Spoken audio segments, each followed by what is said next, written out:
a lot of pressure, man. Yeah, it is. Evil. Knievel. Not our real names. Nailed it.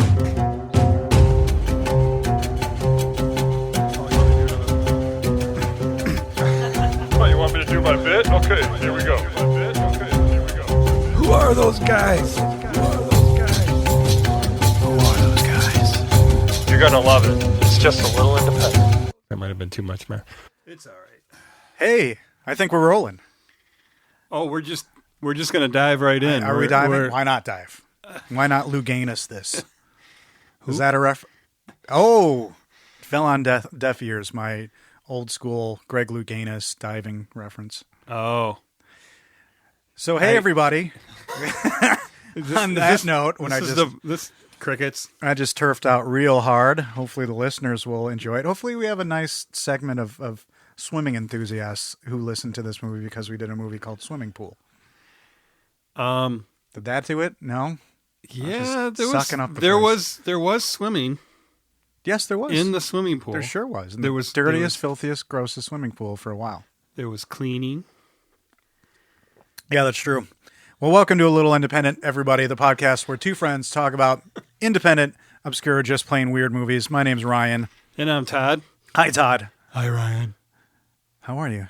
I'm good. All right, we're in the required uniform. I was just telling the story on another podcast about meeting our patron saint. I don't think we should even say who he is. Have we? I mean, we have two patron saints. The saint that's on our shirt? Yeah. And then... Well, we probably every episode we represent him. Yeah. We reference. Correct. You guys will get it. Email us at alittleindependentpodcast@gmail.com. I'm the guesses of who do you think one of our two patron saints are. And that was a long way to a plug. It sure was. Yeah. Long walk. Well, Ryan, it's nice that you can just go from one podcast to another like you do. He literally just shut down, folks, in a complete opposite style of podcast. No. I walk in, I feel like I'm not ready, and he's like, "Hey, ho, let's go!" And it's your positive energy, man. Can we warm up? We get a little workout, a little stretching. I got a warm up for you. I have a built-in warm up because my movie, and this is the corrections office. Of my own doing. We are on episode 14 currently. Is that correct, sir? Yeah.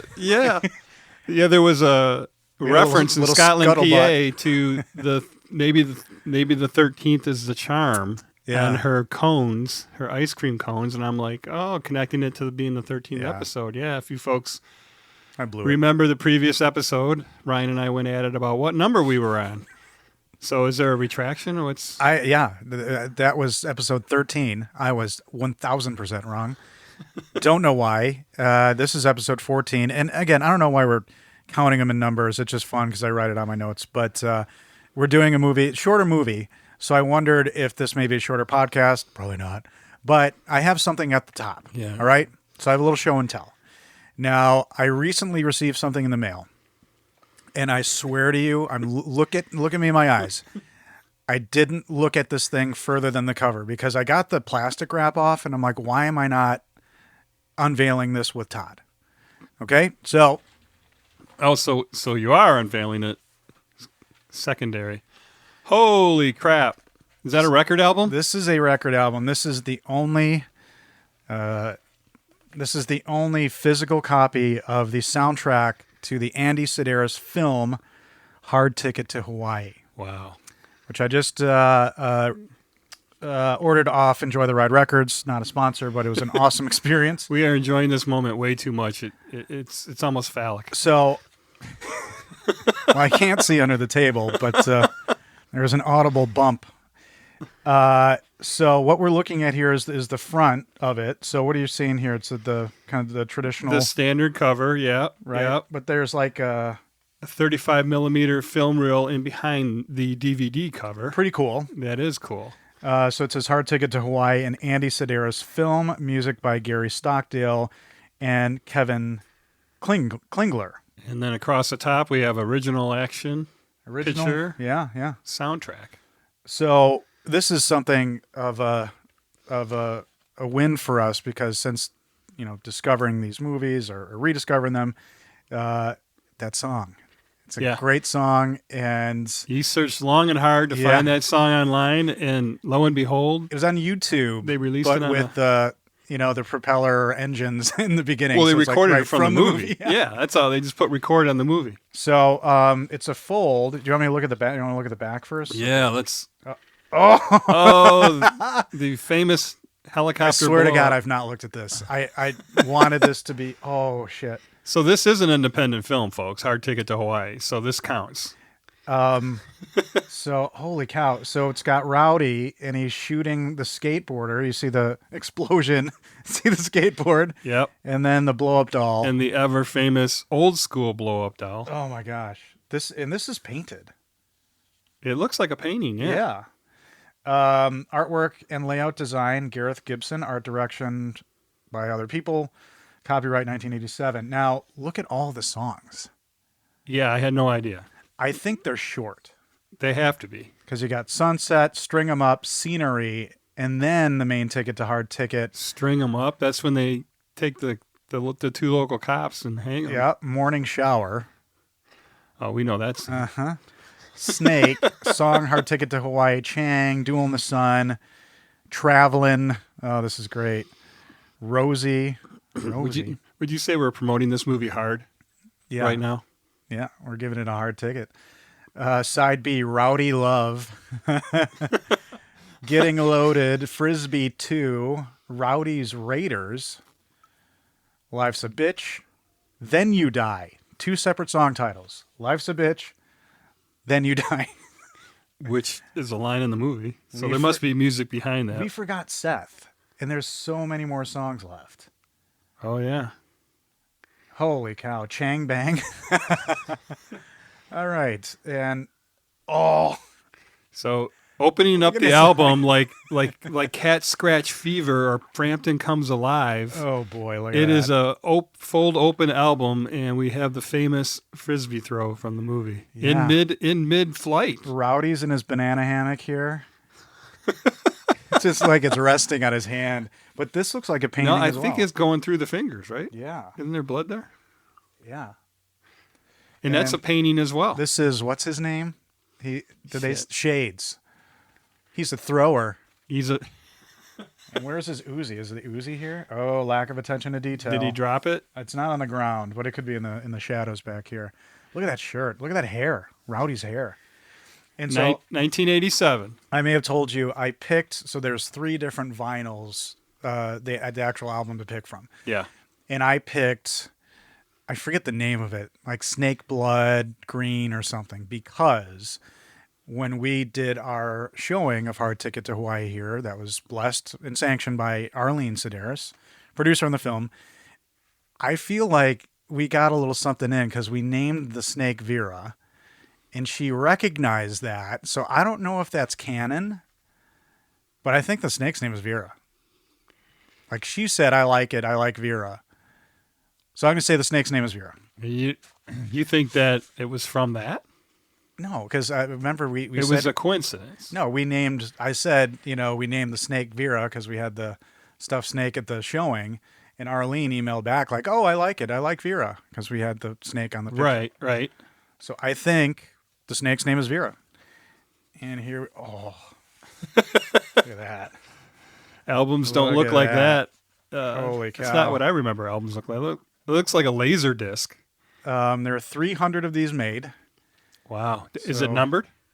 That's a good question. Oh, look. Razor blades around the middle. Yeah. Yeah. And the snake well, maybe that would be finger blood. For some reason that was really gross. Yeah, that's Shade's blood finger on there. blood. So well, anyway, that's the name of a punk band. I thought I would finger blood. I thought I would share that moment with you opening our Hard Ticket album. And our many tens of thousands of listeners. So thanks for putting up with us. And now it's a visual bit. We will for a eventually podcast. do Hard Ticket to Hawaii, but everybody's going to get there early now. I don't know. After this, they're going to run right for the was it on Amazon now, I believe.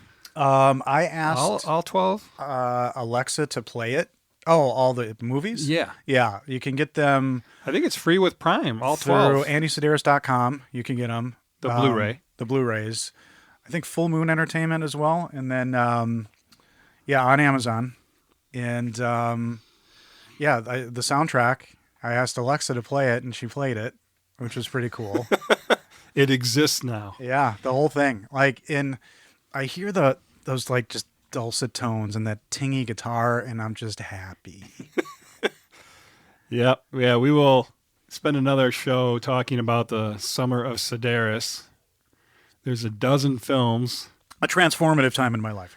Yeah. Well, we did it, in separate locations, but then shared it at work every day at the nausea of everyone in the lunchroom. Oh, they loved it.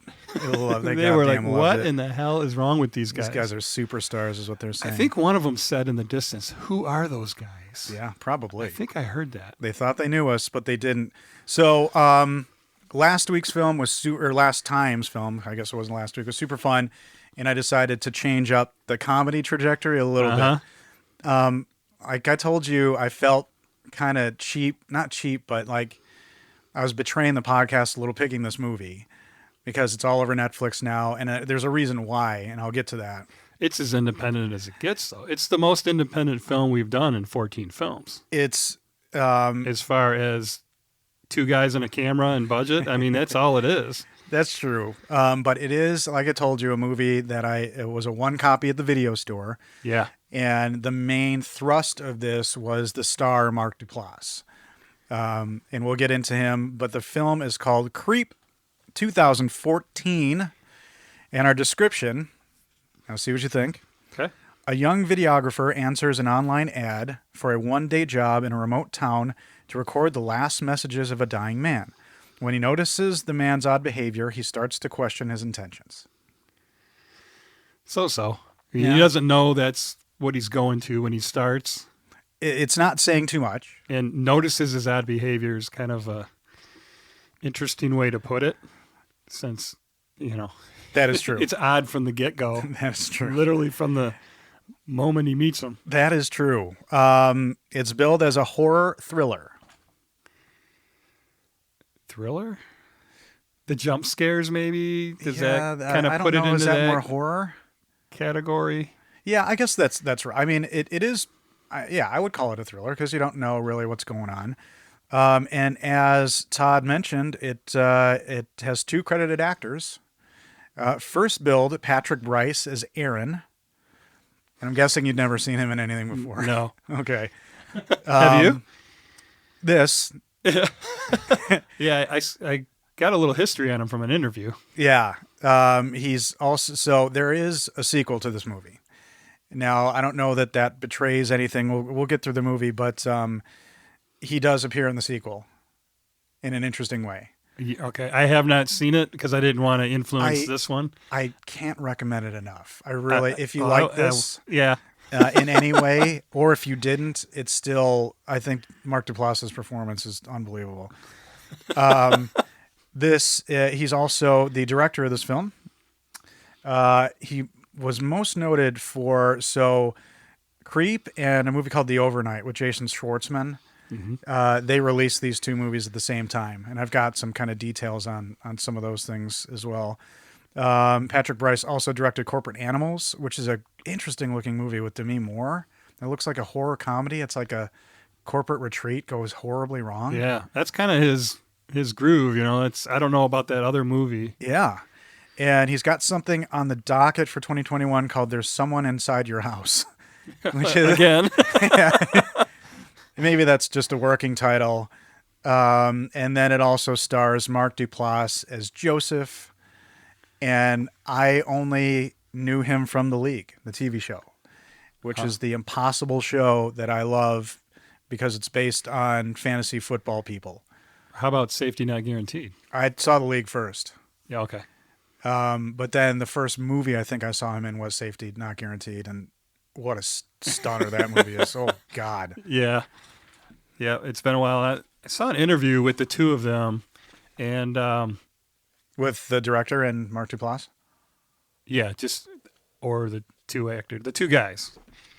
And so they had filmed a movie 3 years prior to this interview called Peachfuzz. Yeah, that's this movie. And then 50% of that movie is this movie, and then they filmed for a year and a half. Yep. Getting the rest of it. That's why you see Mark Duplass's weight going up and down throughout the movie. Yeah, off and on. Yeah. And yeah. So, this movie was a long time coming. It was. And that's, the true story of an independent. Mark Duplass was also in that movie that I just watched called The One I Love, where they go to this retreat and their exact doubles are there. Really interesting. He was in Zero Dark 30. He's been in bigger stuff. But the big thing about Mark Duplass is that he and his brother Jay have a production company called Duplass Brothers Productions, which produced The Bronze that we did on this show. Oh, nice. So nice. This guy should be your fucking guy because he is the champion of independent movies. Yeah. And he was that way in the interview too, Yeah. And he talked about his production ability. He's like, I can get it 80% there, get all the bulk done. And then he says, I need the guy to get the other fine-tuning 20%, and that's this guy, and he named like 3 people. Oh, well, and that's I think where Jay might have even been one of them. This is where Jason Blum comes in. Do you know who he is? Did you see him in any interviews? No. Okay. This is interesting. So, Duplass Brothers Productions, they produce about 55 films, including The Skeleton Twins, which is a great movie with Bill Hader and Kristen Wiig, a bunch of TV miniseries, a really great documentary that I've seen called Asperger's Are Us, which is about a comedy troupe, and they're all on the spectrum. Oh. And they do this like live interactive show, and it's really, really pretty cool. Yeah. The film has no writing credits.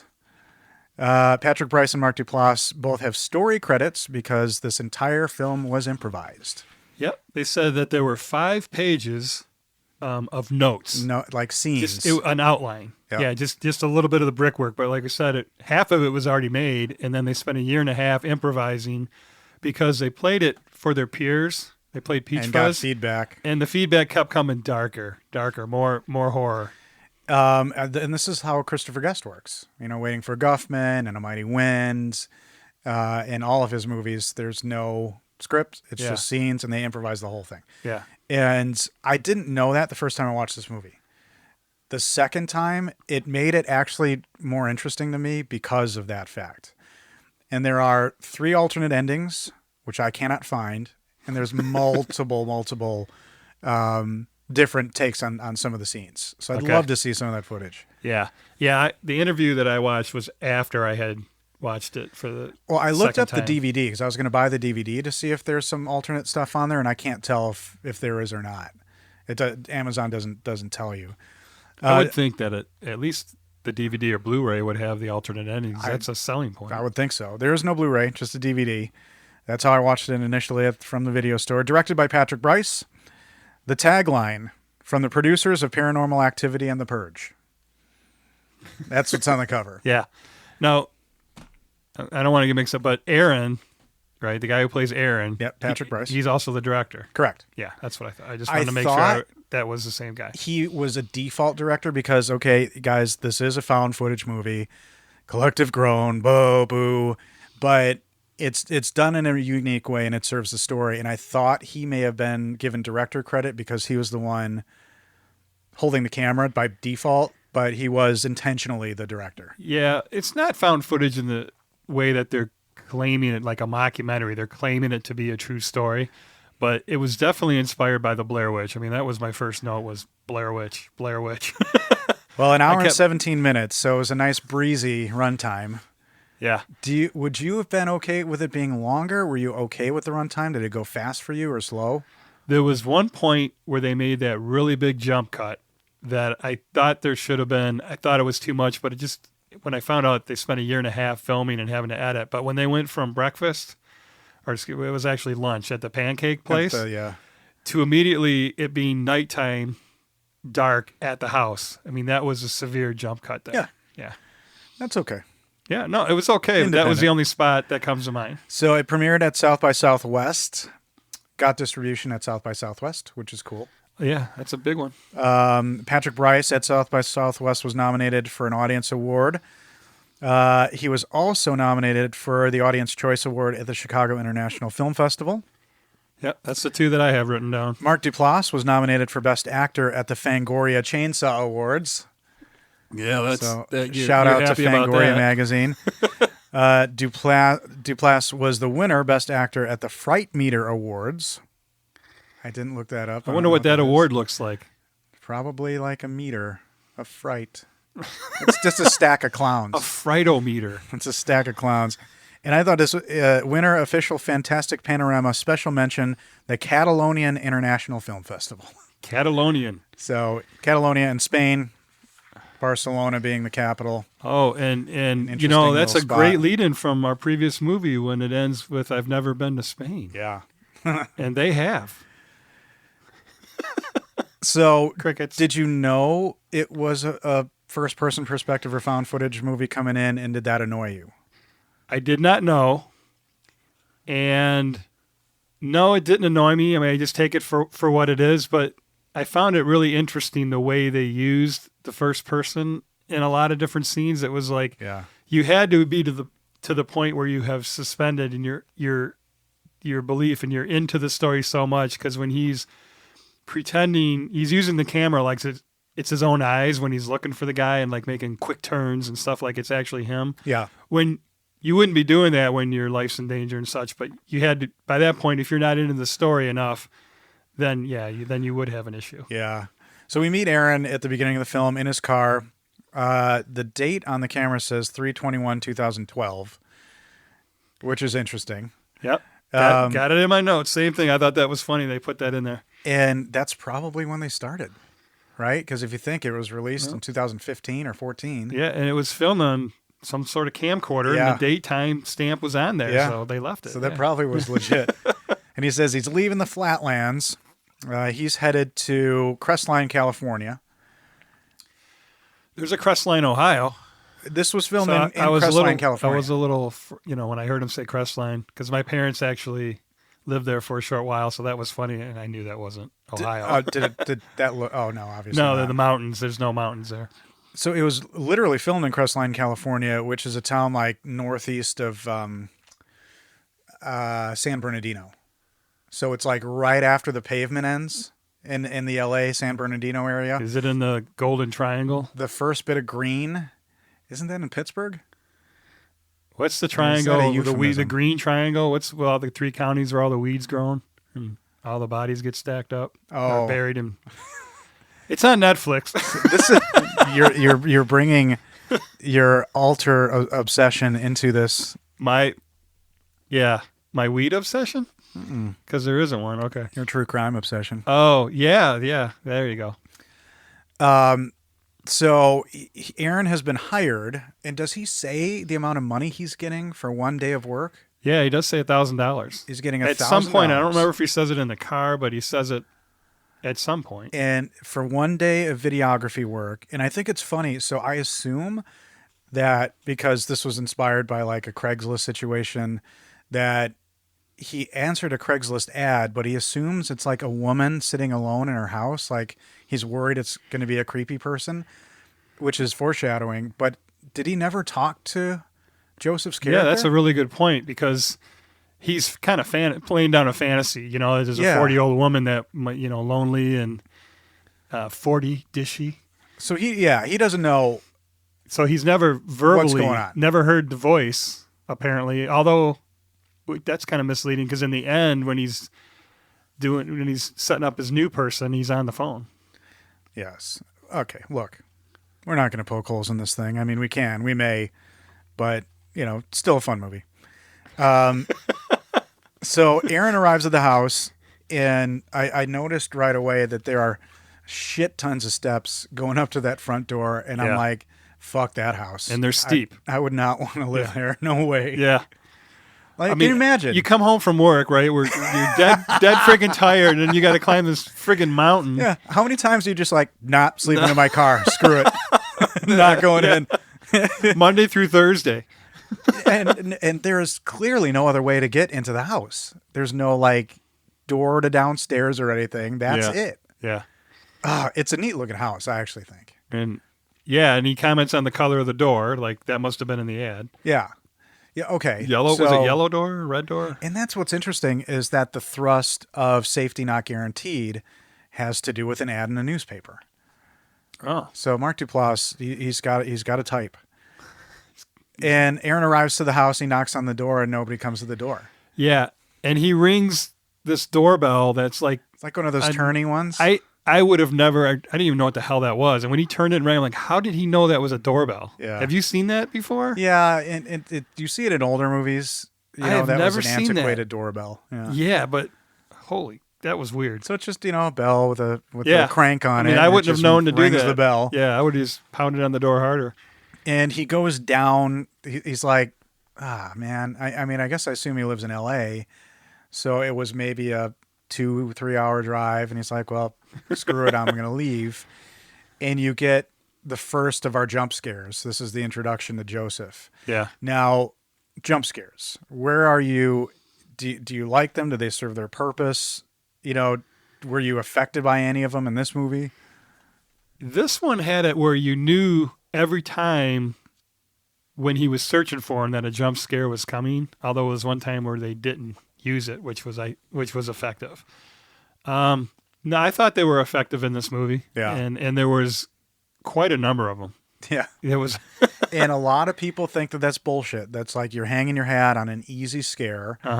But in a movie like this, I think your mind is teed up for a jump scare because of the first person perspective. Yeah. You're just waiting for the next thing, but you're always wondering, if I was in this situation, would I be still rolling this fucking camera? Yeah. Well, it's total Blair Witch. How dedicated is he to this? Right. Thinking maybe because when it all goes off the rails, is he like, I'm going to use this as a documentary later? Documenting my death. But Joseph pops into the car and immediately, he's just, I hate to say it, we're going to say it a bunch, I'm sure, creepy. Yeah. His smile, his hair. Like, Mark Duplass is an interesting looking guy. Like, he's had different looks throughout time, but I think his face is just perfect for this movie. I don't mean that as an insult at all. No, he plays creepy really well. Jesus. In this movie. I think I wrote that in capital letters. I mean, man, he plays creepy good. And the fact that, like you said, they just had conversations. But at the same time, he's got that underlying, like, he knows he's doing it and there's something behind it. Yeah. He's still got that. I mean, he's an accomplished actor, obviously, because he's got all that in there. The character is friendly, clearly, but his desperation and need for connection comes out. Like, I'm going to ask you several times, when would you have pieced the fuck out of this place? Top of the stairs. I think moment one. Top of the stairs, yeah. So what we find out is Joseph is in his family vacation home. He's wearing the weirdest. Did you clock his like Adidas warm-up pants? Yeah, the jogging suit. Had suit. to have been his wife's. Like his real wife. His real wife is actually part of this film. Is she the voice? She is the voice on the phone, yeah. Kate Hazelton. She's awesome. She's in the league as well. Angela. And so he says that he has hired him to document a day in his life because he has cancer for a second or third time. Yeah, he gives him a full-on cancer speech that has come back to his brain. Like he brags, he had cancer once and he knocked it right out. Yeah. Like he had agency over knocking the cancer out. Yeah, he did chemo. It wasn't the chemo. He's like, I knocked it right out. Yeah. And now he says, it's come back. I have a brain tumor. I have 2 or 3 months to live. But he says, I'm hoping I beat it. Yeah. And his wife is pregnant with his unborn child. Angela is pregnant. So he's making this film for Buddy. For Buddy. We're calling it, and he says we're calling it Buddy. So right there, I was like, okay, there's no kid. He just called this child it. Peace out. Red flags immediately. Oh, yeah. But, it's $1,000. Well, the guy clearly needs the money. Yes. His car shows it. His demeanor shows it. And That's true. And he gives him the money right away so that he won't peace out. I mean, this guy, he knows what he's doing. Yeah. He may have done this before. Maybe. What I think is interesting is immediately when I first saw this movie and he references this video for his unborn son, I thought of the movie My Life with Michael Keaton. Well, he did reference that. And he does. Oh, and it's one of those moments where I'm like, that's like My Life. And he references it, and I'm like, yes. Have you seen My Life with Michael Keaton? I have not. So I think I was in high school, and I was dating my girlfriend at the time, and I don't know what possessed us to see. Maybe I love Michael Keaton. You do. Right. And I knew the plot of the movie. And this was back in the day where we got there early. The previous showing had not gotten out yet. So we're standing there and got our candy and popcorn. What city? This was in Chicago somewhere. Okay. And the theater, the movie gets done, the doors open, and the most devastated looking group of people come out of this movie. Men, women alike. Yeah. Red eyes, sobbing, blowing their noses. And I'm like, shit.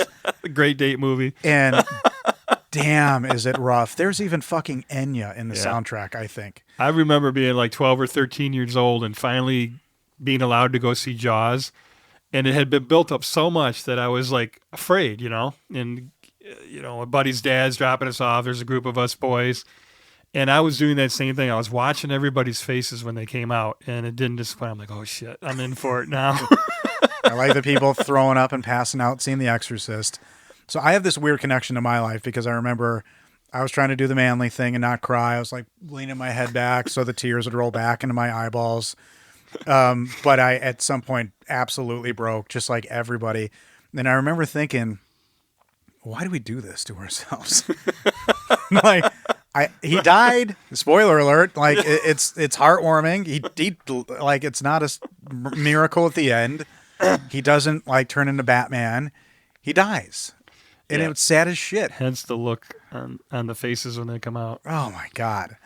And I remember Joseph saying to Aaron, "I hope you're up for it." This video. Yeah. Which means if you're to believe him, this is going to be rough because he's going to be talking about, life lessons to his unborn son. And I don't think it could start any creepier. Tubby time? The tubby. The I do not think, again. Well, he runs upstairs like a bat out of hell. He runs away a lot. A lot, like really fast. Now, do you think that, obviously that's a character choice, but is that his manic manifestation of what he's going to do, or is he trying to stop himself, do you think? I think it's just who he is. Because the manic part of it seems like a childlike reaction to just like, okay, we're going now, and then you run upstairs. Catch me, follow me, Yeah, maybe that's it. Yeah. So he walks in on him, and he's taking his clothes off, and the tub's running. You're like, jeez. Yeah. Hey, aren't you piecing out yet, dude? Just say, If you know Mark Duplass, this man has no issue with nudity. No issue. He said that in the interview. And so he gets in the tub, and he's pretending to give Buddy, his not yet born son, a bath. Tubby time. And he says his dad used to do it to him. Yeah, his dad comes up a couple of times, so I think is interesting. But knowing that this is improvised, how does this scene affect you? Well, the stuff with the feet was pretty good. Yeah. The Tootsies and, that you can see that, like, if there were, you do that with the babies. And at this point, part of you is like, okay. Now knowing it's a horror movie going in, some horrible shit's going to happen. But he's almost charming in a way. But then he slips into this kind of malaise where he says, what if I just end it now? Yeah, like, why wait? Why wait? I only got 2 or 3 months. I could end it right now. And I think that was after he was laying his son on his chest, and then he just slips down into the water. He went into the dark side with his son on his chest. Yeah, that's where he was, I believe, the last. And again, improvised. You're the other actor. What's this fucking maniac about to do? And remember, it's all POV, from the other guy's point of view. And he's under the water a pretty decent amount of time. Yeah, the camera slowly moves in and then looks down at him. The bubbles coming up out of his nose, and then jump scare. Now, they had to have planned some of that, right? Like, so he knew where to put the camera. Because it sounds easy to do, but I'm sure it was logistically difficult. You could improvise a scene and then refilm it. Because, let's do this or let's do that. Maybe do a couple takes. So I notice he calls Aaron Buddy a lot as well. Yeah. it started. You reminded me. It started with the son. I forgot about that. Mm-hmm. But he calls Aaron buddy a lot, and after this bizarre bath, water comes into play again. They're going to go to a healing stream, right? In search of it. In search of the healing waters. Yep.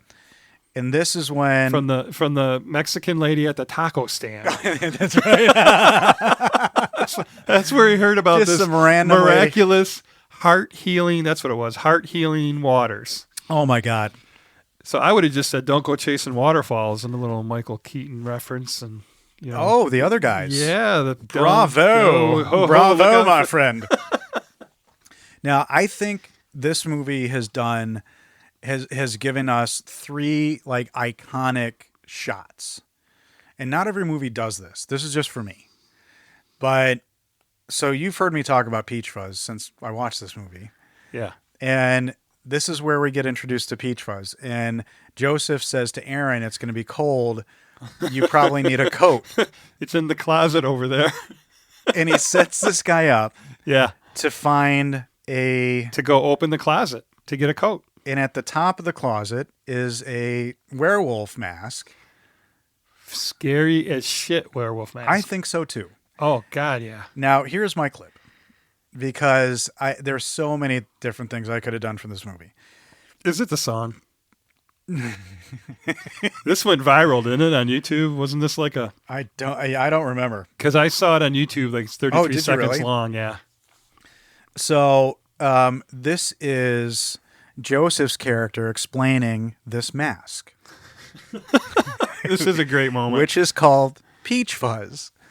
Yeah, which we could talk hours about why, the creepiest werewolf mask ever made. Yeah. And again, did he improvise the name Peachfuzz? Yeah. Because that was the original movie.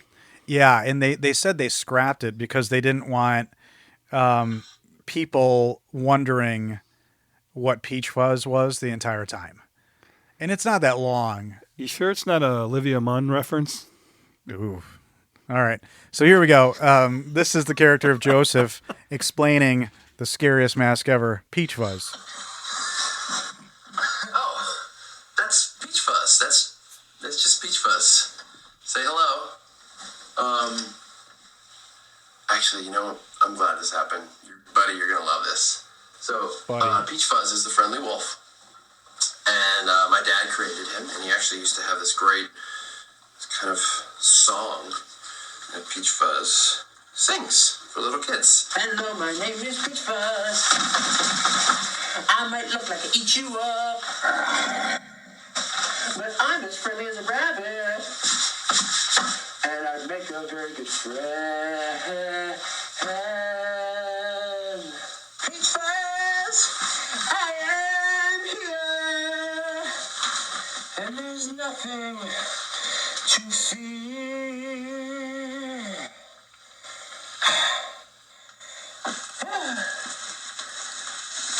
What do you think, buddy? That's Peachfuzz. Say hi. If my father sang that to me... Yeah, it's worth it. Just go to YouTube. It's 33 seconds long and just watch that scene. It is... And it's so muffled because he's got the mask on. He's wearing the mask. Yeah. And that's my first iconic shot of him going, yeah. I know you can't see this, but he's got the mask on. He's got his hands out. Yeah, and I think for horror movie iconography, that's like an iconic horror movie shot. That was probably the cover of the movie when it was called Peachfuzz. Yeah. Yeah. Peachfuzz does make an appearance in Creep 2. Thank God. In case you're wondering. Thank God. I looked it up to buy it and found an older Amazon listing for the exact mask that was in, and it said that was in. Are you serious? In the movie, yeah, but it's Holy not shit. It's not on Amazon anymore. It was an old, so they were selling it. There's one that looks very close on Amazon, but there was one listing I found. It was a review, and this is the exact mask in the movie. Yeah, so they were selling it for a while, and then I don't know what happened. So I wonder. I didn't research the origin of that mask, but that would be a cool story. So they decide to go to the Mexican taco lady's suggestion of the healing waters, and I love Joseph's exclamation, "Let's go cure some cancer." Yeah, all happy. Like, go get him, Tiger. And, they get to this hike.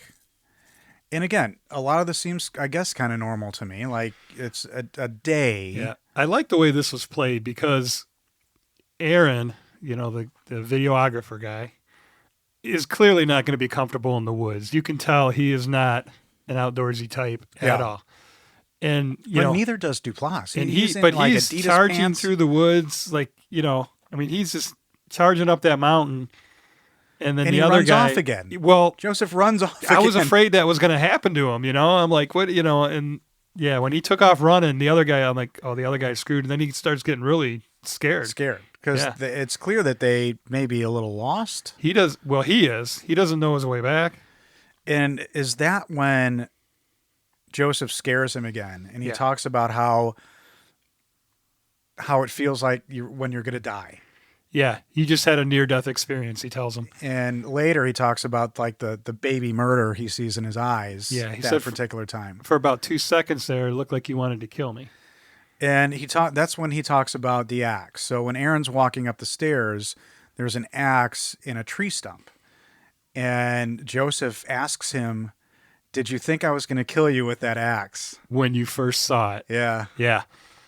That is, if not the only, definitely the strongest foreshadow in the movie. Yeah, it is. Now, did you notice the sign that they pass? It's like sewage. Yeah. It's like a sewer water sign. Well, yeah, he's like, oh, water sign, we're getting close. And then it says like raw sewage. And they're like way up in the mountains in the woods. I'm like, that didn't make any sense. Maybe that was put in there for comedy? Yeah, I think so. It did make me laugh. Because where is this sewer line coming from? Mountain people, they don't use the facilities. They got leaves. Pick their banjo with their wooden teeth. Next is after this, they kind of embrace in the water and it's bizarre, and they end up at a diner, and he talks about pancakes. Joseph, supposed to have pancakes. Yeah. Supposed to have pancakes at this diner. Yeah, and he does do one big foreshadow. They take the little bath together in the stream, and he's like, oh, this is getting cold. Then he gets a piece of chalk from God knows where. So he must have been carrying chalk on him. And he in a rock, he makes this big heart, and it says J plus A, which is another foreshadow for a heart that's going to show up later on. Yeah, true. Yeah, that was setting that up. Okay, so nice work. Okay. It's not all improvised. It's their structure. There's a framework that they improvised upon, like a chord progression, right? It's not all Miles Davis freeform. Yeah. There's a chord progression. They're improvising on top of it. But still pretty impressive, I think. Oh, yeah. I mean, it took 2 years, and they, two guys in a camcorder got into Sundance. Yeah. You do that. Or South by Southwest. Didn't you say? South by Southwest. And Chicago International. Yeah. No, they didn't get Sundance. Yeah, no. Okay. It's still impressive. So they're at the diner, and Joseph asked Aaron, have you ever done anything you're ashamed of? And Aaron does the story about being a bedwetter. Now, I have to wonder, is that true from Patrick? From Patrick Bryce, is that a true story? Because if you're improvising that whole thing in the moment about having an arm monitor and pissing yourself in the monkey bars, that felt to me like it was real. And the alarm going off. Yeah. Loudly, as he put it. I just think that I've was never kind of heard of that device, and why would you? I don't know. I think they have those for nighttime. Okay. Where there's an to wake alert them up, to wake you up to go to the bathroom, but not in the daytime. At school. At school. Yeah. So he may have taken that. So you're assured complete mockery and just getting your ass kicked every day. Yeah. Yeah. He's got the piss monitor. Well, yeah. You're going to be called some god awful nickname. Yeah. And you have to get up and go to school every day. And this is why Mark Duplass is. I really like this performance. I think it's. And again, improvised or not, his character shares things. Like this is when he shows that he took pictures of Aaron while he was arriving. Well, it felt like to me, and I'm almost sure if I notated it all the way through, that he's just constantly ratcheting it up of how far he can push this guy. Yeah. and how far he'll go before he has to, end it.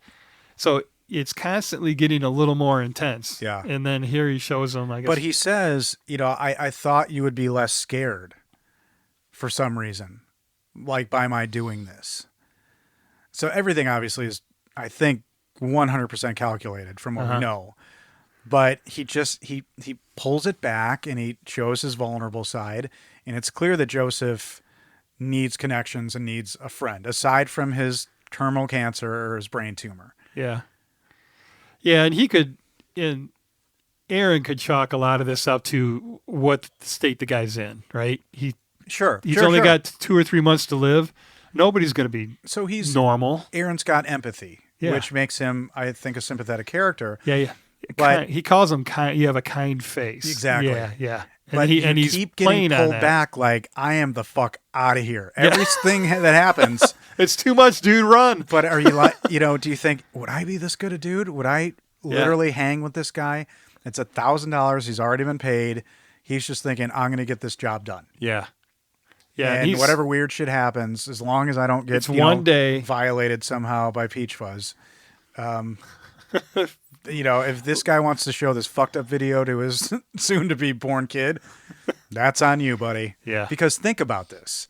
If this is a real video that he shows that kid, this kid's messed up for life. That's my dad. Yeah. I know. Doing the scariest Peachfuzz. Oh, Jesus. And so you talked about the jump cut from the diner, which maybe it was later in the day. I'm just trying to give it the benefit of the doubt. Well, I just think there was footage. I mean, they filmed a lot of footage. They did say that. Yeah. And there just wasn't anything that probably in between those 2 times that they needed to move this particular story forward. But it was just a really hard cut because they did say that he says, let me buy you lunch. They go through the whole pancake thing and the shaming stories. Yeah. And then, bam, it's nighttime, and they're climbing back up the stairs at the house. So here's my second iconic shot. And it's the cover of the film. Okay. When Joseph's character is up at the top of the stairs, and he turns around, and he's shrouded in the shadow from the light behind. Yeah. That's a really iconic shot to me. Does he kind of holding his arms out type of thing? Or just standing there? Just standing there. And it's, like you see the outline of Jason, you see Freddy's glove. Even The Exorcist has a light in the background, with the priest with the handbag. It's just, you look at the cover of the movie and you identify that with the shot in the movie and you're like, I see, that's why they did that. Yeah. And he's talking. Yeah. You don't see his mouth moving, and he's talking about whiskey. And to add to that, that's where he's trying to peace out. He's like, I'm going to leave now. And then this is... Aaron's trying to go. Yeah. This is Joseph's biggest challenge, is to get him to come up those steps and come into the house. And he really has to play it hard to get him up there. He really talks him out of it. Because he 3 or 4 times, he's like, no, I'm good. I got to go. It's a long drive back down the hill. So at this point, Joseph gets Aaron to come in. And I think, to your point, he uses kindness. He uses his illness. Yeah. I wanted to toast our day, to cap it off. Yeah. 1 drink. That's what he says. 1 drink. 1 drink. Famous last words at closing time in the bar. A drink of whiskey. Just come on over for 1 drink. And this is when Joseph starts to share a little bit more. And he's trying to do his wrap up, but he mentions that he's wealthy and he wants to help Aaron. Yeah. Financially, which is another brilliant move by a sociopath and a psychopath to get him to stay and be intrigued, because he's preying on the fact that Aaron's maybe down on his luck and needs money. Yeah. He's like, well, forget how we do it. We're just going to work it out. And I think that's an interesting move on, like, again, it's ratcheting up. You know? They're tightening the tension. And at this point in the movie, what are your thoughts? Do you think this is a crazy person who's going to murder Aaron? Where's your head? Yeah. Because I'm thinking the same thing. But it's still interesting. And I'm really feeling that wolf mask. I mean, because I didn't know about that got you the going. Peachfuzz being famous. That got you in the gonads. Yeah, I knew that was going to make an appearance, and it was just too good not to. Yeah. And boy, do they use it effectively. But the whole thing with the keys was. So, yeah, and what Joseph's trying to do is get Aaron to stay. And did he swipe Aaron's keys? They don't show it, but yeah. So Aaron can't find his keys. And Joe says, you're my friend. I want you to stay. And then how he gets him to stay is crazy. You're above .08. If you drive now, you're going to DUI. Yeah. But this is he had when one swig of whiskey. Joseph says, I want to get something off my chest. Oh, this is our incredible Peachfuzz story, right? Oh, Jesus. Again, ad-libbed. So these are the moments when you got to be like, Mark Duplass, what the fuck is wrong with you, fella? You are a creative, sick individual. Because Joseph asks Aaron to shut off the camera. He wants to get something off his chest, but he doesn't want Buddy to hear it. And this was a great bit of filmmaking. I mean, he sets the camera down, and so we're in the dark, and we're just hearing the audio. You like this? Were you not annoyed by this? I liked it. Because Aaron shuts off the camera, but not the audio. Right. And he says, is the camera off? And he says, yes. Yep. So that this entire scene is just a black screen. Yep. I mean, nobody does that shit. That's awesome. Did you watch it with subtitles? I had at some point I turned them on. Yeah. I did, just because for the podcast and it helps to not miss anything. Right. But the first time I watched this, no subtitles. I didn't know what I was getting into. I think that's probably, I try to always watch it once pure. Yeah. No notes, nothing. Just sit back, relax, take in the movie and enjoy it. And then go in a second time, viewing it kind of technically, story and all that, how it was written. And yeah. So Joseph tells a story about how he's living with his wife, Angela, and the internet starts to get slow, which, what the hell? It's 2000. Well, they're in 2012 then. We don't know when this took place. But still, they could have been on AOL dial-up, right? And he's advised that the internet is slow. Yeah. Because his browser is full. Yeah. Check your browser history. And again, part of me is like, okay, this is suspect, even in 2012, let alone 2014. Right. But it would have been, we don't know how many years past it was. Like I said, they could have had dial-up. Yeah. And he sets this up by saying, the origin of Peachfuzz was different than he said. Because initially he said his dad made Peachfuzz. Yeah. Oh, that's how he gets in there at the table and he says, Aaron, I lied to you. Yeah. And then he just freezes in the track like, now what? And there's a bunch of great shots of that where they're still on Mark Duplass after he says something like that. Uh-huh. And he's just staring. Is this hard for you to watch? It's a little creepy, Ryan. Yeah. He doesn't blink. He doesn't blink, like Gyllenhaal and Nightcrawler. And he tells a story about how he finds a bunch of animal pornography on his computer. Yeah. And he doesn't mean not him. Animals on animals. He means people on animals. And so the story progresses from here. And it's a crazy story about how he maybe assaults his wife. But do you think this is true? In his life? Yeah. No, not in his real life. But do you think he was married? Because it's revealed soon after that Angela is his sister. Yeah. But do you think he was ever married? Do you think all of that's a farce? No, it's all made up. The whole thing? Yeah. Even in it's his character he's been making up stories this whole time. Jesus. Because I was wondering if there's some bit of him, Joseph, being married before and things going south. But it's such a weird, specific story. And like you said, I think it's delivered well. Yeah. And it's just a black screen. Yep. And then it cuts right back to him. Hey, buddy, kind of wrapping up. And Aaron does a brilliant move where he's like, I got to get the hell out of here or find my keys. And you see him in the background making another drink. Yeah. And this is where Jess and I were watching it. And I'm like, did we ever see him drug the drink? And she's like, rewind it. Yeah, you clearly see him do it. Yeah, I did see that. I didn't know what it was. We later find out it's Benadryl. Yeah, so Aaron convinces them to do another drink, and he drugs Joseph's drink, which is a ballsy move. Trying to get that. Now, he couldn't find the keys at that point. No, like his keys are gone. Yeah, so he's going to search him and for his was the keys. Point. Yeah, drug him, get his keys, and get the fuck out of there. The next thing you see is Joseph passed out on the hearth of the fireplace. Uh-huh. And it's pretty brilliant. He's trying to get in his pocket. Yeah. And Joseph's like, like wakes up and snores a little bit. Right. They did that a couple times Yeah. in the movie, like, did a turn when they're reaching in. But he finds a cell phone instead of keys. A cell phone, right. And then immediately after he pulls it out of his pocket, it starts ringing and buzzing. And this is one of those like heightened tension moments because you're like, okay, this is clearly a psychopath. Oh, yeah. So he goes into the bathroom. Aaron goes in the bathroom and answers the phone. And he's whispering. Yeah. That was effective. Yeah. And the call was for Joseph.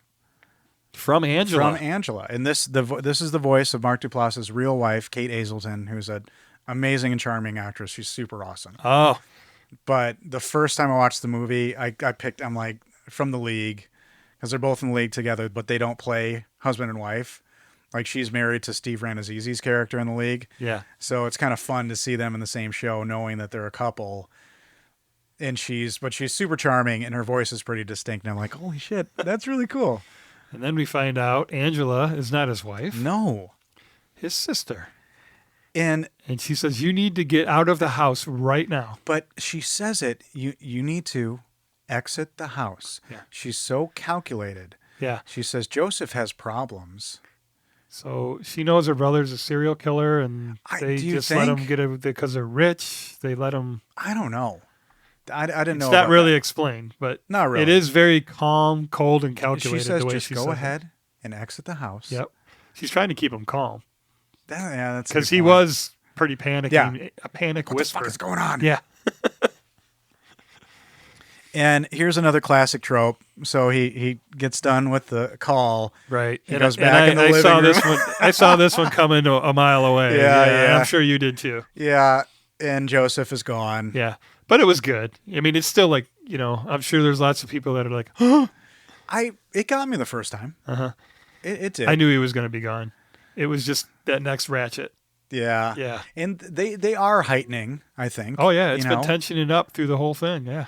And there's also a little humor. I found some like little bits of humor, like the Peachfuzz thing was kind of funny.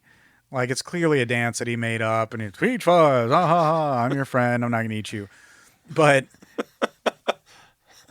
here's the next jump scare: is that Aaron goes out onto the balcony, like looking for this guy. Yeah. Because now you're like, okay, this is a crazy person who's mad at me because I fucking drugged him. And now he's using the camera as his own eyeballs. Yeah. Which you had to. By this point, I think you're tense enough where it doesn't bother you. But it's funny. I would put that video camera down immediately. No, but I mean, he's using it like quick turns, like it's his actual eyes, and that you got to have a little suspension of belief there for that. But they're counting on the tension being to the point where they're using it as a device to scare you. And we get another jump scare, and Joseph has that monologue about death, which I think is kind of cool. Yeah, with the most stoned face. And he's very sorry. Yeah. And he runs away again. And then he just bursts off running down into the house. And this was one of the creepier moments for me. Oh, this scene right here. You like this? This was it. Yeah. Really? That's cool. This was gold. So he's doing the POV through the house, the camera's turning like it's his own eyes, and he's going down the steps. It takes a good while. Yeah. Like they're building it up. But it's not, did it bore you at this point? No. It didn't bore me either. No. I mean, if people hated the Blair Witch, they're probably going to have a little issue with this, but they get him down the stairs slowly, and, he's going towards the front door. And there's Peachfuzz, backed up against the front door, blocking his way out. And him not speaking. Not saying a word. Aaron says, "Are you going to let me out?" And Aaron is slowly freaking out. Turns his head no. And then he starts a low growl. I think that was pretty. I'm getting a little goosebumps actually right now. And then the hip gyrations against the door. And poor Aaron's like, oh my God, I'm going to get fucked and then I'm going to get eaten. Okay, so, right, fucked and eaten. So, you having martial arts training, what Aaron does is he charges at Joseph / Peachfuzz. Would that have been something you would have done? Because he's not holding a weapon. Yeah. And if you notice, Aaron is crazy tall. Yeah. He's way taller than Mark Duplass as an actor. It's really about where your state of mind can be at that time, right? Yeah.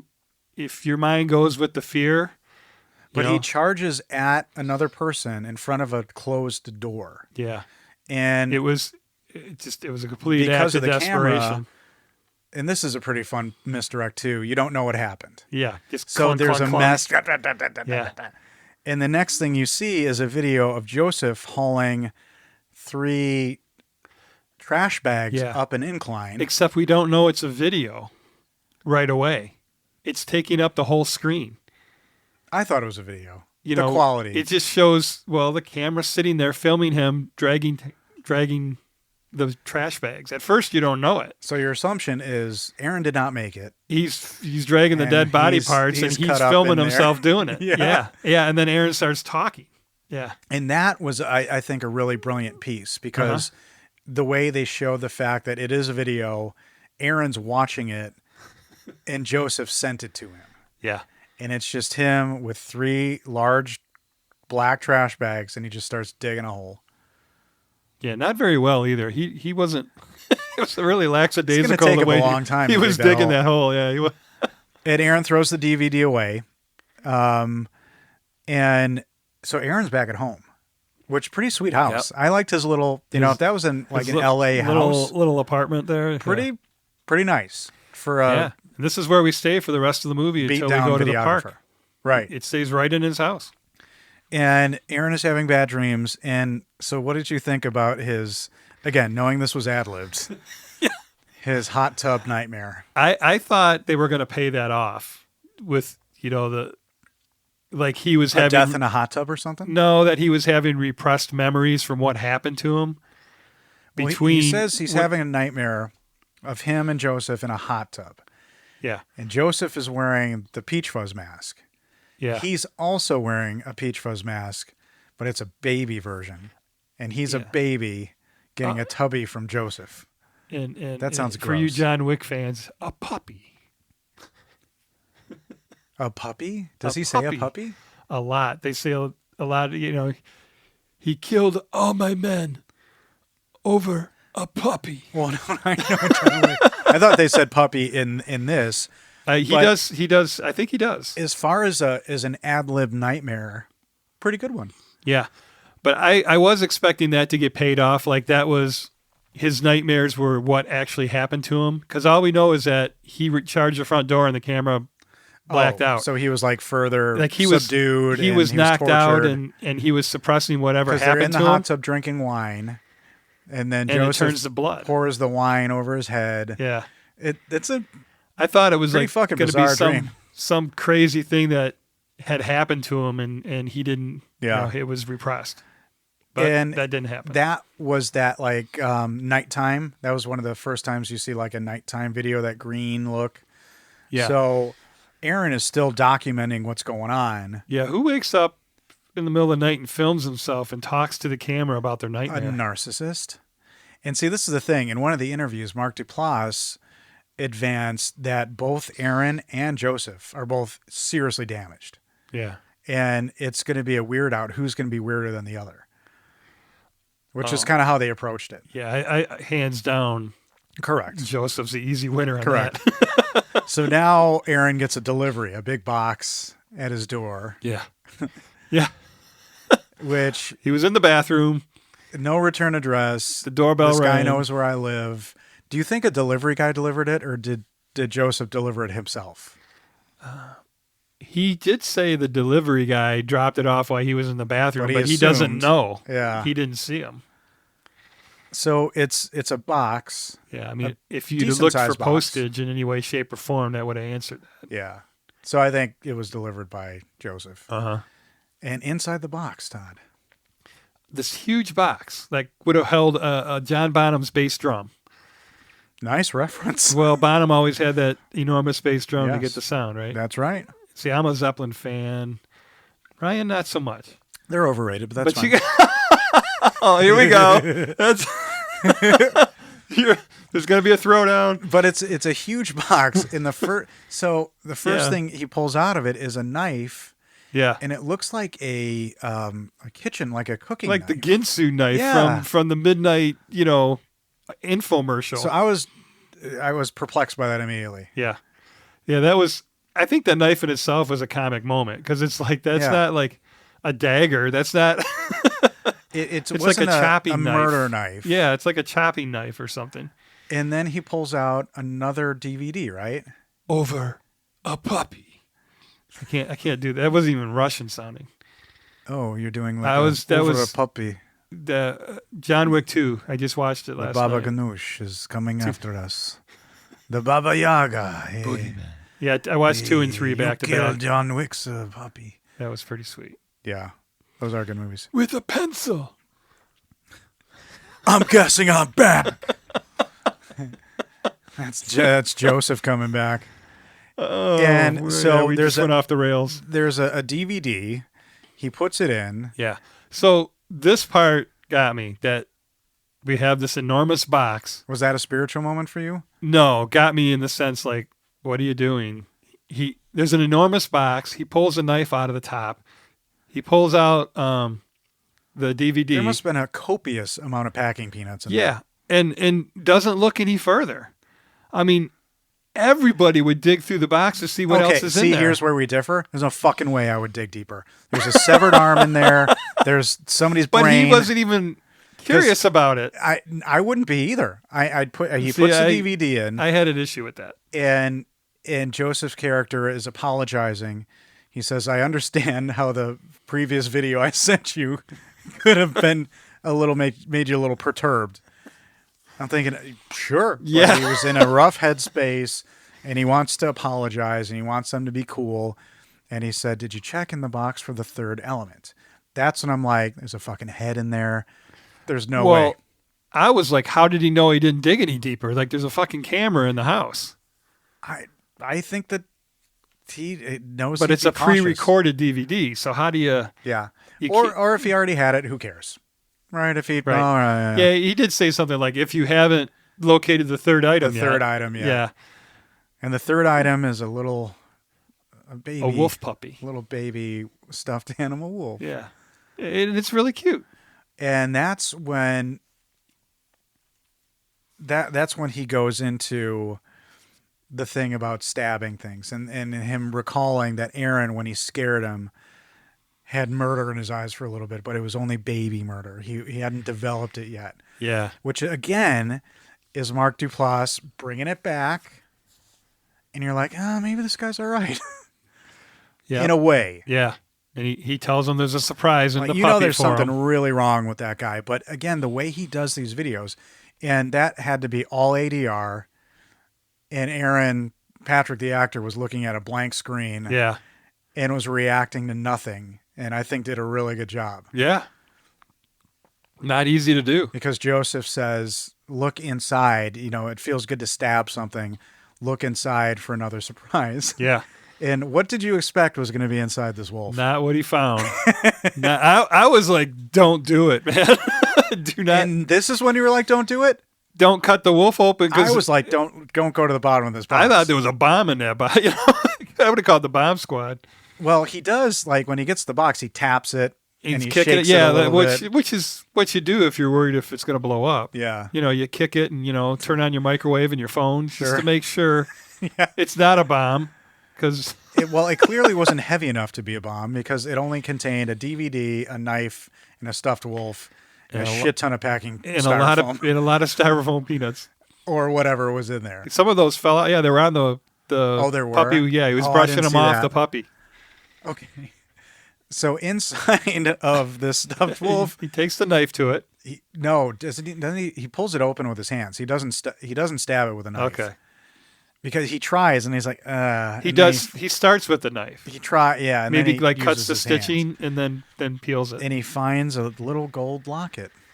Inside. Necklace. Yeah. Yeah. Sweet. Just like the heart that was drawn on the rock. Sweet. And it says J+A forever.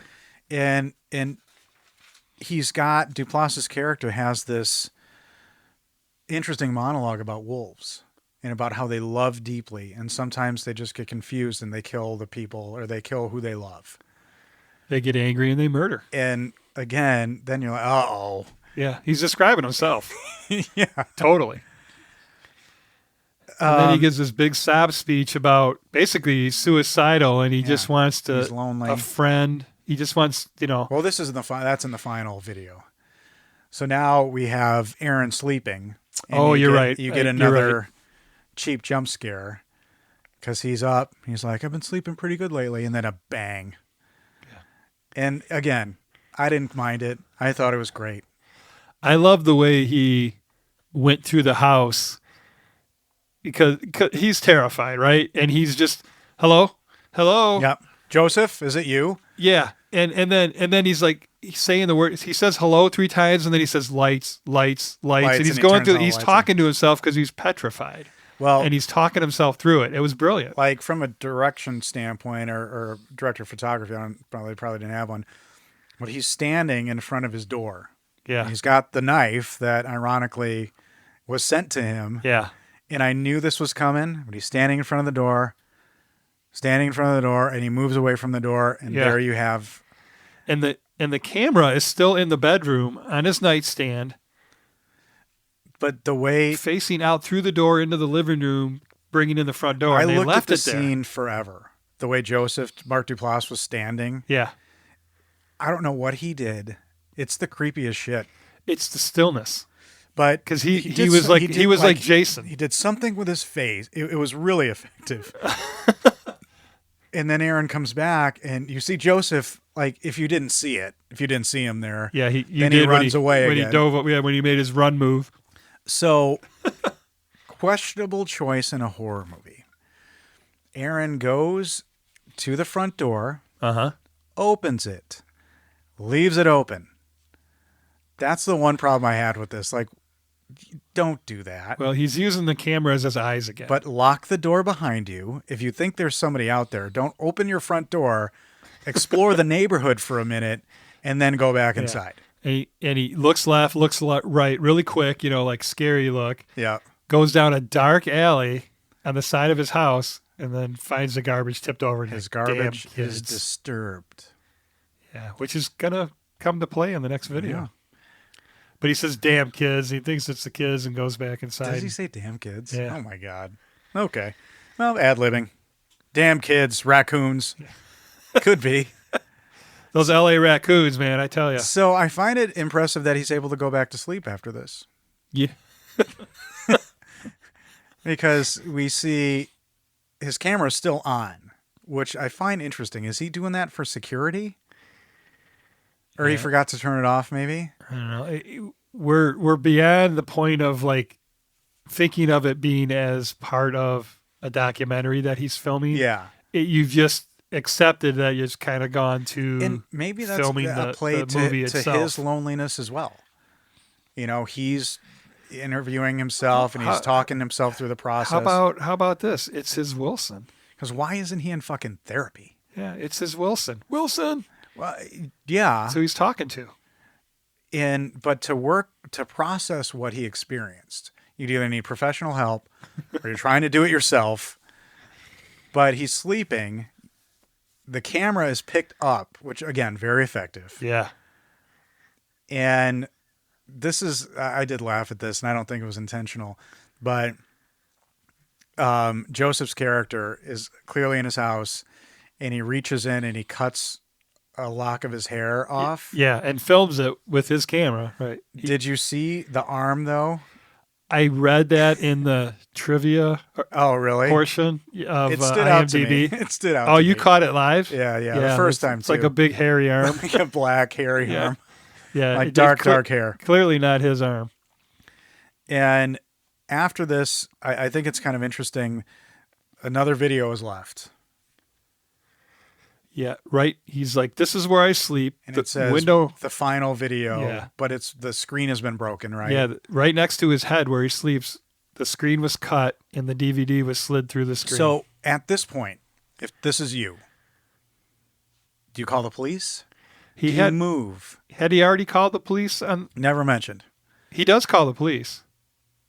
And he says, thank you. I'll sleep really well tonight knowing, you don't remember the police he does. call? That's before this. That's right. But that's it. I'd stay with a friend. Right. I'd move. I'd leave. Change my name. Because this is a clearly motivated person who has access to my life. Yeah. In a scary ass way. And like you and I both have short hair, but we'd probably notice if somebody cut some of it off. Especially after, what he had just went through down the dark alley. And, yeah. I don't know. That's funny. And maybe he's tougher than we are. But the final video, again, is the video where Joseph's character apologizes and says, yeah, he's burned every bridge. He's lonely. He needs a friend, and he's sorry. Yeah, that's what I was trying to say on the last one. But thank you for correcting me and telling me it was the third one. It sure is you're fine. Absolutely right. That's why we're here for one another. We lift each other up, just like Joseph is trying to lift up Aaron. Again, but Mark Duplass brings it back. Yeah, my favorite part though is when Aaron's like, the hell am I supposed to do with this? Yeah. Like, because he's so kind and has such a conscience. He's like, fuck, am I just going to let the guy off and himself? Says, or am I going to... This guy is so sad. Try to save him. Yeah. And so Joseph has asked Aaron to meet him near the Heart Rock. He calls it the Heart Rock. Yeah, it was at something park. He names the park. Yeah. And he's filming it and says at this bench at 11 a.m. Yeah. Do you go? No, not without a SWAT team. You're rolling in armed. I'm packing heat. Yeah. Now, why do you think Aaron goes? Because he doesn't want the guy to. He doesn't want it on his conscience if the guy kills himself. The guy's dying anyway, as far as he knows. Or do you think Aaron's like, this guy's full of shit? He's lied about everything. Yeah. I think by this time he realizes that there's nothing wrong with the guy. Because Joseph never admits to lying about the cancer. No. Does he admit to lying about it? Yeah, he says, I lied to you once in that one point. And then he tells the bestiality story. Yeah. Animal pornography. Yeah. That made me laugh. Like, I raped my wife. So Aaron agrees to go. Sets up, decides to go, because he has no communication with him. Sets up a camera in the distance, and he says on the thing, "I'm videotaping you, and I have my phone set to speed dial to 911." Is that a thing? I did not make any sense to me. I guess you just have to press one button instead of three. Yeah, sure. But and you keep with today's phones, I'd have to enter in my stupid ass code. Wait.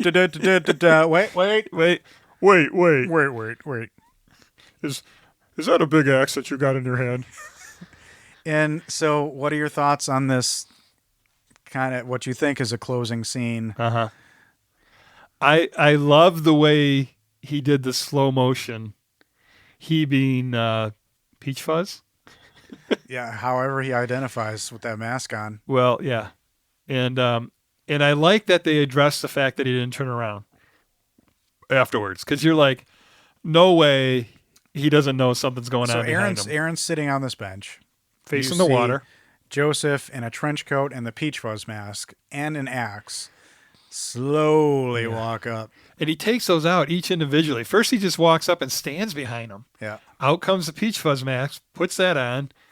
Aaron doesn't move, and he's right behind him. You got to hear something. Yeah. And then the axe drops down into his hand from under the coat.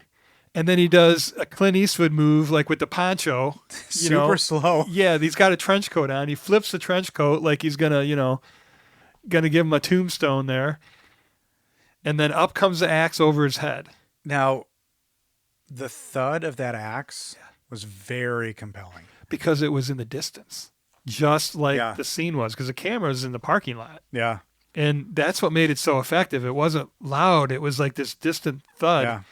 And then the way he ripped, which had to be a sponge axe, right? He rips it out of the top of his head like it was stuck, which it would. And it was very effective. Really, really got me. Yeah. And again, another neat move where you next see it's Joseph watching the video of him killing Aaron and him filming himself watching the video. And he just is whimsical about the fact, why didn't you turn around? It's because you're the greatest person on earth. And you'll always be my you'll favorite. Always be my favorite. So that's an indicator that he's done this before, like you said. He said, you believed I was good. And I don't think that's true. I think Aaron just was a good dude. But you're the favorite of them all. And then the end of the video that Joseph is watching, he scares himself.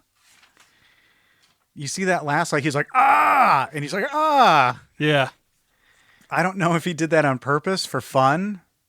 Like, because he is taking the camera after he's killed somebody, and he must go up to it and then go, ah, in that camera. Yeah, it's like he's making his own movie. You know, it's like he's finishing up his own documentary or whatever. Yeah. Which we find out when he gets back to his house and puts the video in the closet that there are many victims.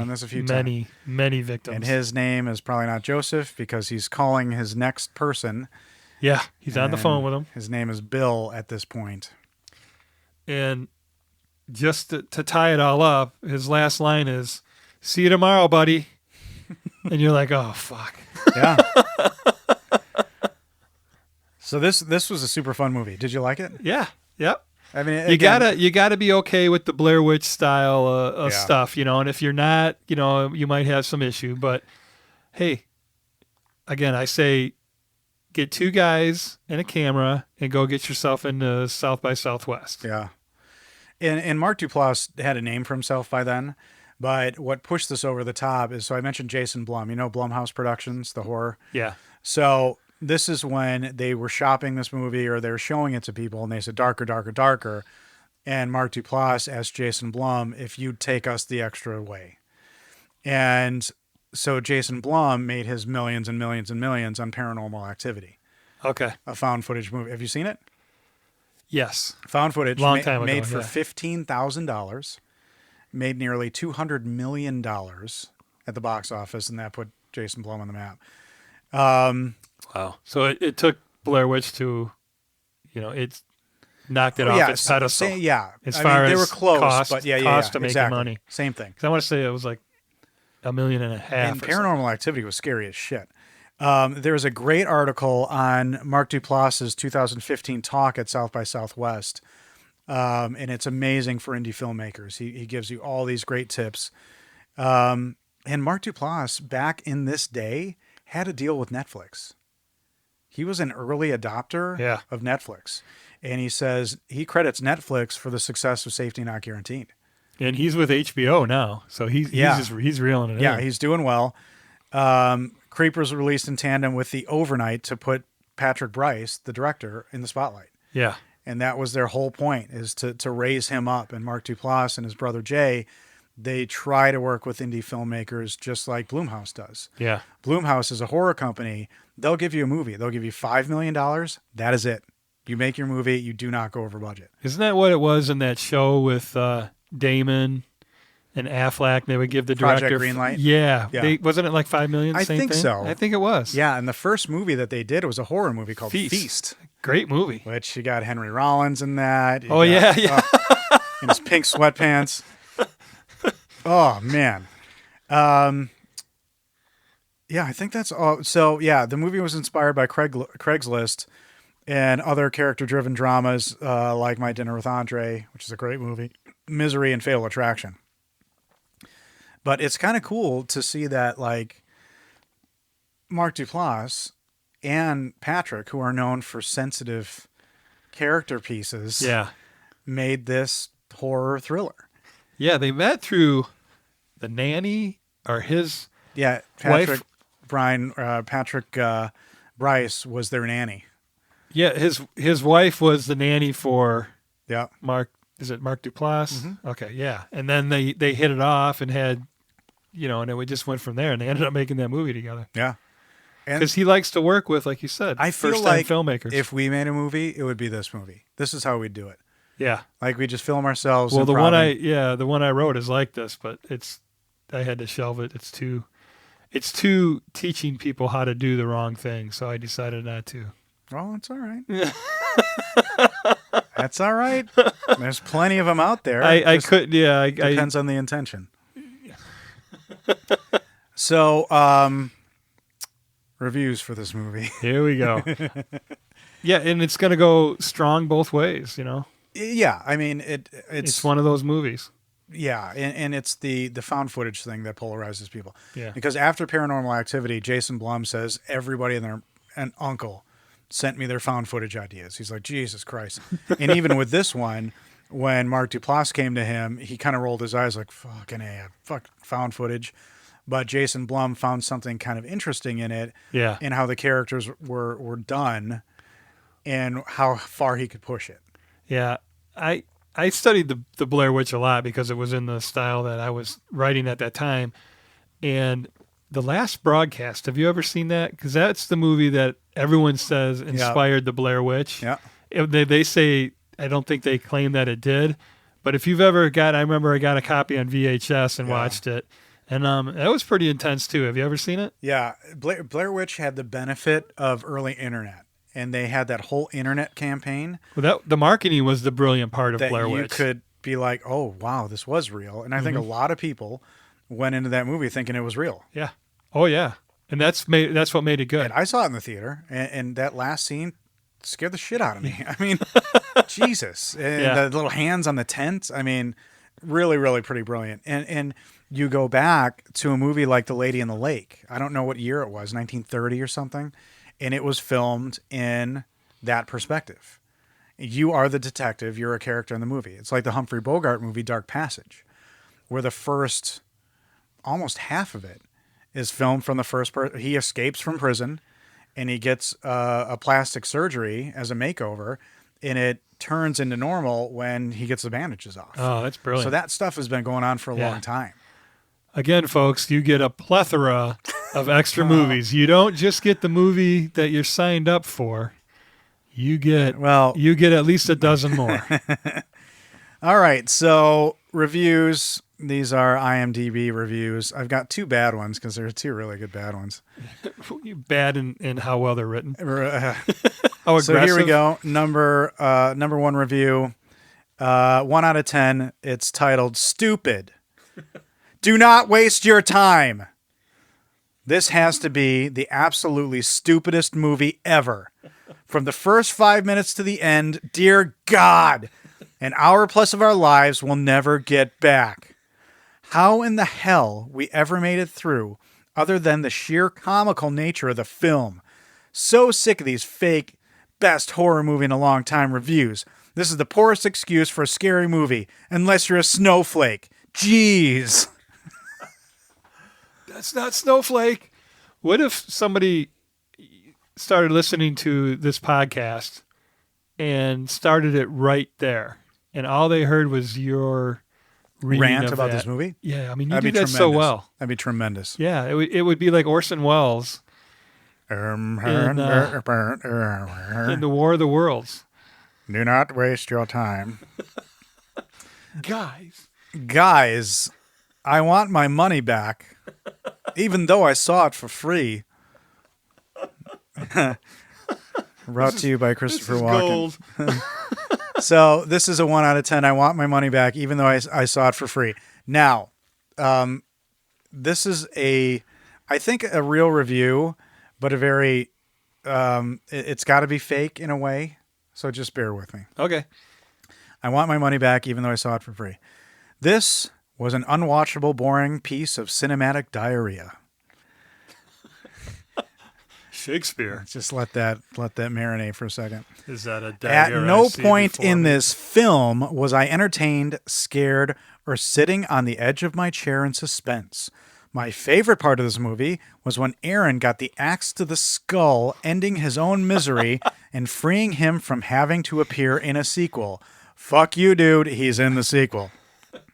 That was Ryan commenting. Yeah, that was just me. Mark, you need to put away this silly idea of yours that you're a horror writer and go back to writing dick and fart jokes for a living. It's the only thing you seem to be good at. Also, I think this movie gave me cancer. I hope you're proud of yourself. Love, Dad. P.S. Call your mother already. That was actually pretty funny. I know. When I got to it, all I saw when I do these reviews, I look for just ridiculous words. Yeah. And the first thing I saw was also, I think this movie gave me cancer. Yeah, and you're like, And then I'm like, love Dad. P.S. calling your mother already. That's actually really funny. Yeah. But also, jokes on you, reviewer. He didn't write this movie. It was ad-libbed, so suck it. And our positive review, 10 out of 10. Amazing acting, splendid scenario, perplexing plot. So get some alliteration going on there. I love somebody who uses the word splendid. Yeah, besides in their coffee. Yeah. Splendid. Splenda. Thanks for clarifying. Hey, everybody, don't put splendid in your coffee. Yeah. Here we go. Creep. It causes cancer. Creep is a nerve-wracking film. Now, I kind of worry about this reviewer. I don't think that they have their mind on reality very well, so you'll see what I mean. Okay. Creep is a nerve-wracking film that keeps you on the edge of your chair.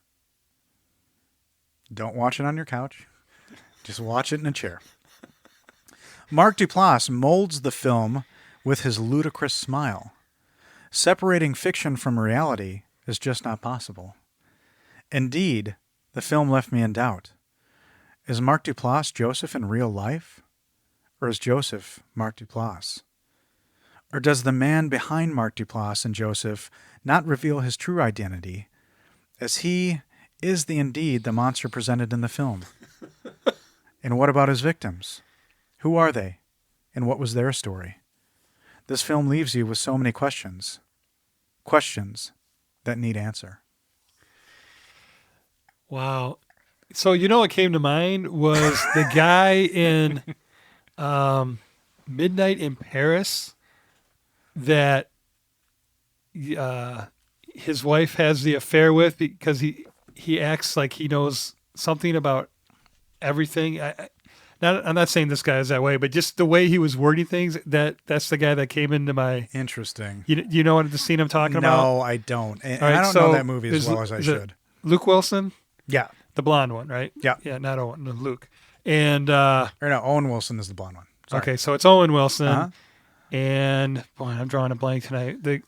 God, everybody's screaming at me right now. The girl, his wife is...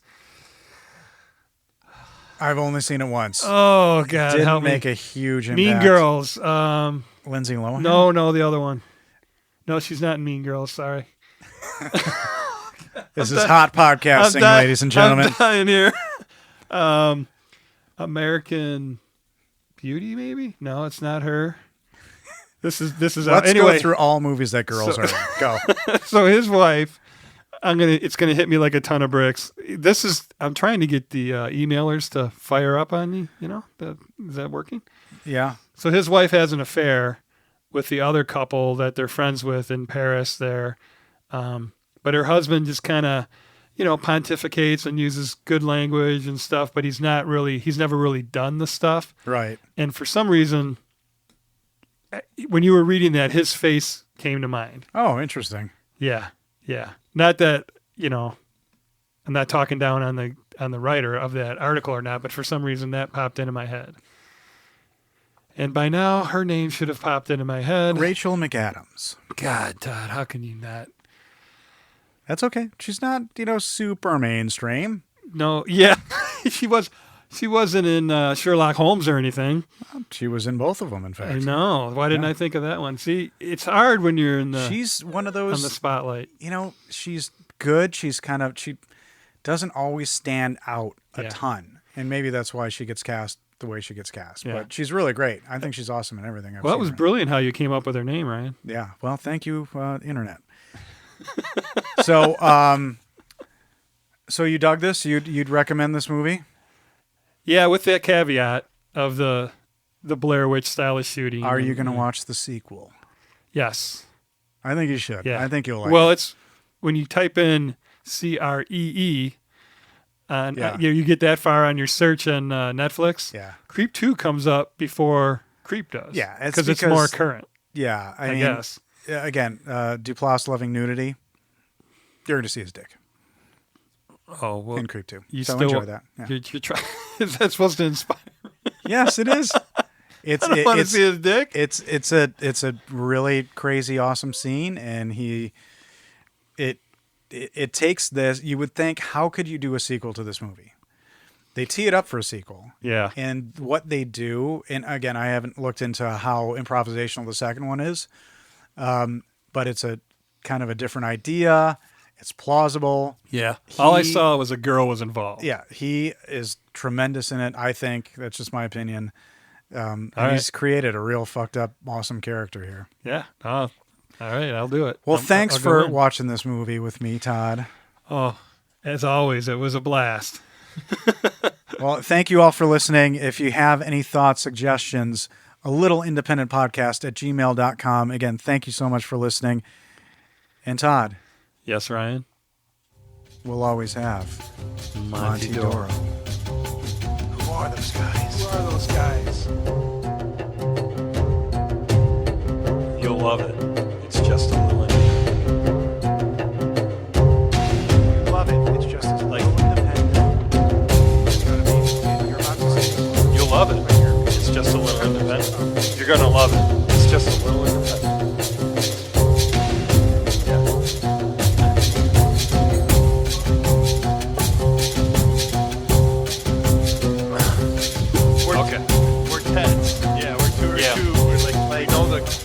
love it. It's just a little independent. Like I'm introducing a movie to you. Like you're about to. Oh. Yeah. All right, So yeah. It's just a little independent.